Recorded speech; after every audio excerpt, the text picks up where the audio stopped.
नमस्ते, मेरा नाम शुभम है और आप मुझे ब्रेन ऑफ बिहार पे देख रहे हैं। दो अपडेट काफी वायरल हो रहा है सोशल मीडिया पर, तो हमने सोचा कि इसके बारे में आप लोगों को अपडेट कर दें। पहला है कि ई-केवाईसी होगी सहारा वाले रिफंड वाले मामले में, क्योंकि एक ऑफिशियल गजेट नोटिफिकेशन जारी कर दिया गया है सहकारिता मंत्रालय के द्वारा, जो मीडिया के थ्रू हम लोगों को पता चला है। जी का है, जी बिजनेस का है और ये द हिंदू दोनों में छपा हुआ है, बिजनेस लाइन में भी, कि ई-केवाईसी किया जाएगा सहारा के सोसाइटियों के रीपेमेंट में। और इसका राइट किसको मिल गया है? Stock holding document management services private limited, जो कि पूरी जिम्मेवारी ली हुई है पेमेंट करने का और ई-केवाईसी और डॉक्यूमेंट वेरिफिकेशन का। ये हो रहा है स्टॉक होल्डिंग के थ्रू, तो उसको परमिशन लेना था सहकारिता मंत्रालय से और इंफॉर्मेशन टेक्नोलॉजी, जो कि आधार वाला डिपार्टमेंट है। अगर परमिशन मिलेगा तभी जाके वो इनेबल कर पाएंगे कि अगर सॉफ्टवेयर से अप्लाई हो रहा है वहां पे ओटीपी जा सके आधार वाले लिंक वाले नंबर पे।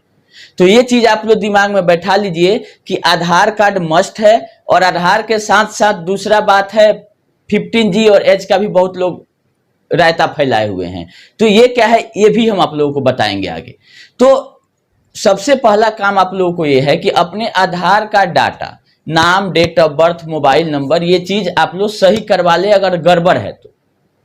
सबसे नंबर 1 है मोबाइल नंबर, कि आधार कार्ड में जो मोबाइल नंबर है उस पे ओटीपी आएगा और ओटीपी डालिएगा तभी आप अप्लाई कर पाइएगा रिफंड के लिए। जिस तरह से अभी प्रक्रिया नोटिफिकेशन आ रहा है उससे ये लग रहा है। तो मोबाइल नंबर तो 100% अपडेट रहना ही चाहिए जिसपे ओटीपी आ जाए। आपका मोबाइल नंबर बदल गया है तो आपको जाके आधार सेंटर में बायोमेट्रिक करा के नया मोबाइल नंबर डलवाना पड़ता है, तब जाके आधार से ओटीपी आता है। ऐसा नहीं है कि आप आधार नंबर अपना दे दिए और नया मोबाइल नंबर बोल रहे हैं कि उस समय डालिए, तो उस समय ओटीपी नहीं आएगा, तो मामला फंस सकता है। तो आधार में अपना मोबाइल नंबर अपडेट करा लिए जिससे कि ओटीपी आ सके ये रिफंड क्लेम करने के लिए। क्योंकि जब ऑफिशियल नोटिफिकेशन ये गजट में आ गया है कि ई-केवाईसी होगा, तो ई-केवाईसी उसी तरह से होता है कि ओटीपी जाता है और ओटीपी डालते हैं तो आगे काम बढ़ेगा। और मोबाइल नंबर अपडेशन में लमसम 1 सप्ताह लग जाता है। अगर आप आधार में जाके आज अपडेट कराते हैं तो 7 दिन बाद वो आपके आधार में अपडेट हो जाएगा और ओटीपी आना शुरू हो जाएगा। ये हुई पहली बात। दूसरी, आप अपना नाम और डेट ऑफ बर्थ भी अगर गड़बड़ है तो उसको ठीक करा सकते हैं साथ में ही, मोबाइल नंबर अपडेट के साथ में ही। तो ये हो गया पहला। दूसरा है कि पैन कार्ड, अगर आपके पास पैन कार्ड नहीं है तो पैन कार्ड बनवा लीजिए।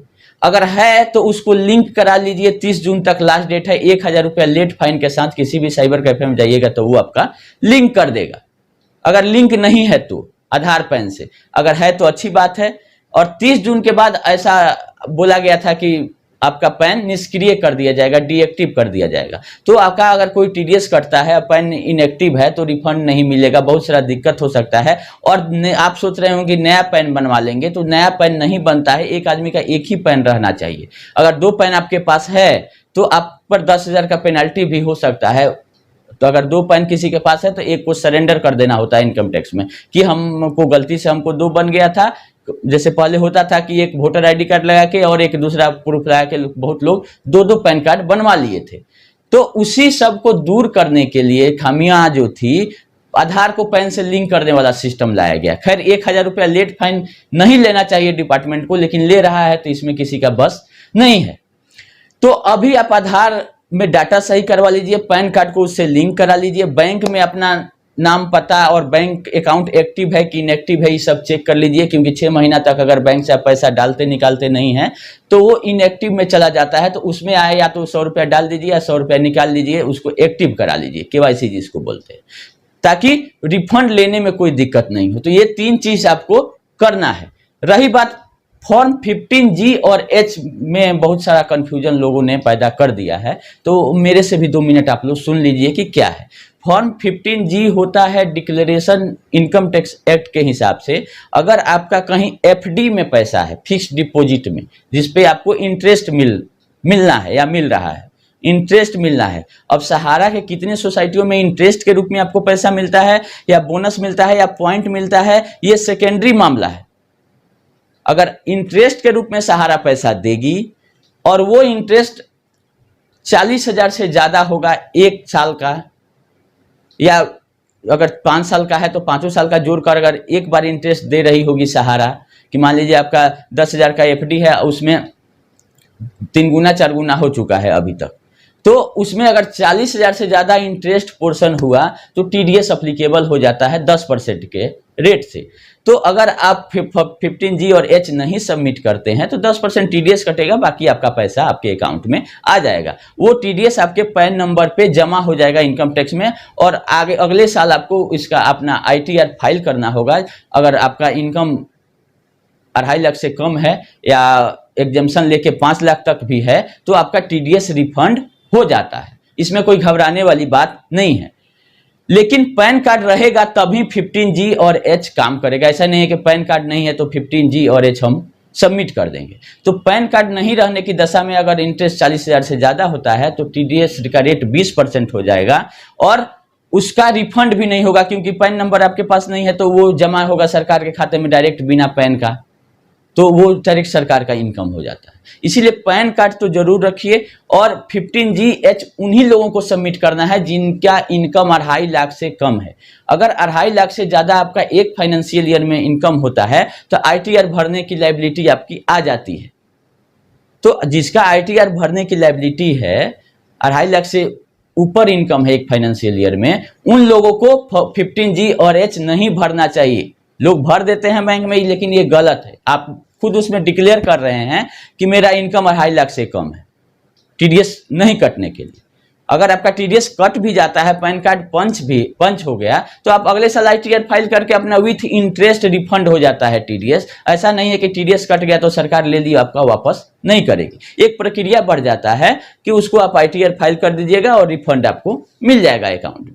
तो ये कहीं घबराने वाली बात नहीं है। 15G हो गया और 15H हो गया, सेम चीज है। अगर सीनियर सिटीजन कोई है जिसका उम्र 60 साल से अधिक है, वो फॉर्म जो है उसका नाम चेंज हो जाता है, 15G की जगह 15H हो जाता है, क्योंकि सीनियर सिटीजन का ट्रीटमेंट कुछ अलग होता है इनकम टैक्स डिपार्टमेंट में।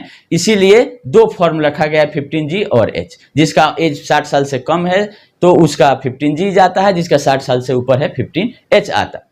लेकिन पैन कार्ड जरूरी है, और ये ऐसा जरूरी नहीं है कि सब लोगों को 15G और H देना है, ऑफलाइन देना है। जैसे लोग भ्रम फैला रहे हैं कि मेरे एजेंट जाएंगे उनके द्वारा भरवा लीजिएगा, तो ऐसा कुछ नहीं है। जब सब कुछ ऑनलाइन हो रहा है तो 15G H भी उसी में व्यवस्थित कर दिया जा सकता है कि आप ट्रिक कर दीजिए कि आप डिक्लेरेशन 15G और H में देना चाहते हैं कि नहीं देना चाहते हैं। दे दीजिएगा तो टीडीएस नहीं कटेगा, और नहीं दीजिएगा तो टीडीएस कटेगा।